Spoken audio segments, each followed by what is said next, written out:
Sabemos que el conflicto armado ha estado presente desde hace muchísimo tiempo. ¿Tienes idea de cómo los grupos armados ilegales afectan a niños, niñas y adolescentes?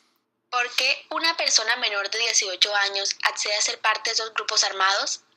Por varias razones. Por ejemplo, por maltrato familiar, abuso sexual, falta de oportunidades, pobreza, deseos de venganza, al estar acostumbrados a la guerra, Por conseguir dinero de manera fácil y rápida o por trabajo infantil. Pero todas están relacionadas con que no se han respetado sus derechos y viven en ambientes de violencia. Me reclutaron, me llevaron a la fuerza, ¿Quién? el grupo de la FARC, ¿Y tú estabas en tu casa? con mis padres. ¿Y cuántos años tenías? En ese momento iba a cumplir 8 años. 8 años. ¿Abusaron de ti? Sí, pues cuando yo llegué allá el comandante me cuidaba, me duró cuidando como 2 años, precisamente pues para él. Cuando yo tenía 10 años me decía que estuviera con él y que prefería que si irme a combate o estar con él. A cambiar el lápiz y el cuaderno por un fusil. Atrasaron los juegos infantiles. Ahora el juego es salvar su vida y protegerla de los cabecillas de la guerrilla. Todos los 12 de febrero se realiza el Día de las Manos Rojas, en el que se conmemora el aniversario de la firma del Protocolo de Intervención sobre los Derechos del Niño, que prohíbe el uso de niñas, niños y adolescentes en el conflicto armado. Según datos de la Fiscalía, 11.556 menores de edad fueron reclutados por la FARC entre 1975 y 2014. De esos menores, el 33% fueron mujeres y el 67% fueron hombres. En estos casos, los métodos de reclutamiento fueron engaño, la persuasión y el reclutamiento forzado implementando la violencia. Los departamentos más afectados por la FARC han sido Antioquia, Meta, Guaviare y Cauca. Lo más aberrante de este reclutamiento ilícito de menores, una práctica condenada por el DIH, es que la FARC creó una cartilla para instruir cómo se debe reclutar y formar en tácticas de guerrilla a los niños de 5 a 12 años de edad. Derechos que se violan: derecho a la vida con calidad y ambiente sano, derecho a tener una familia y no ser separado de ella, derecho a la educación, derecho a la integridad personal, derecho a la intimidad, derecho a todo lo que se requiera para su desarrollo integral: alimentos, vestidos, habitación, educación, recreación y salud.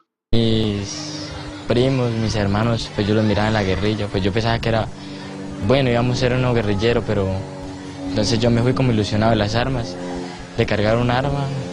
¿Cuántos años tenías cuando entraste a la guerrilla? De los 9 años. ¿9 años? Sí, señor.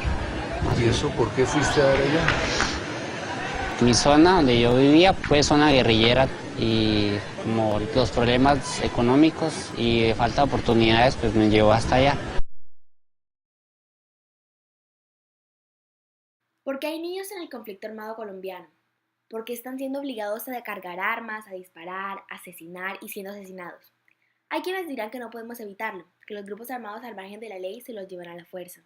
Y esto es cierto, pero hay algo más. Por supuesto nadie quiere que sus hijos mueran en medio de las balas, y por eso es importante entender que no solo se los llevan obligados.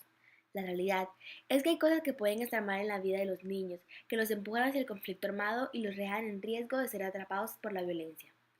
La pobreza y la cercanía a los grupos armados son una de estas cosas, pero también en la familia, en la escuela y en su tiempo libre pueden haber cosas que afectan negativamente a los niños y los hacen más vulnerables al conflicto armado.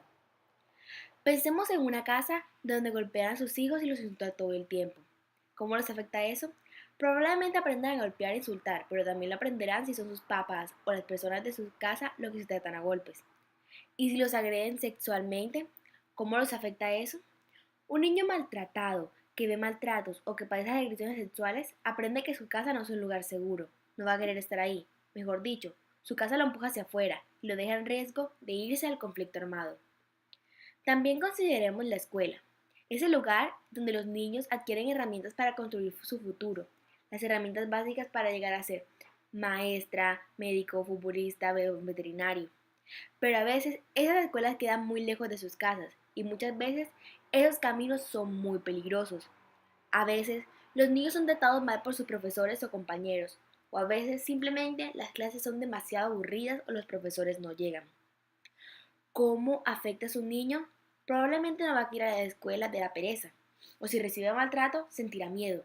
Entonces, la escuela literalmente le cierra las puertas al niño. Y ahora preguntémonos, ¿qué hacen los niños en el tiempo libre? ¿Tienen parques para jugar con sus amigos? ¿Tienen balón de fútbol para los partidos o muñecas para peinar? ¿Se reúnen con los adultos para cantar, pintar, contar historias o hacer algo divertido para ambos? ¿Sus padres les ayudan con las tareas? ¿O qué aprenden los niños con sus amigos?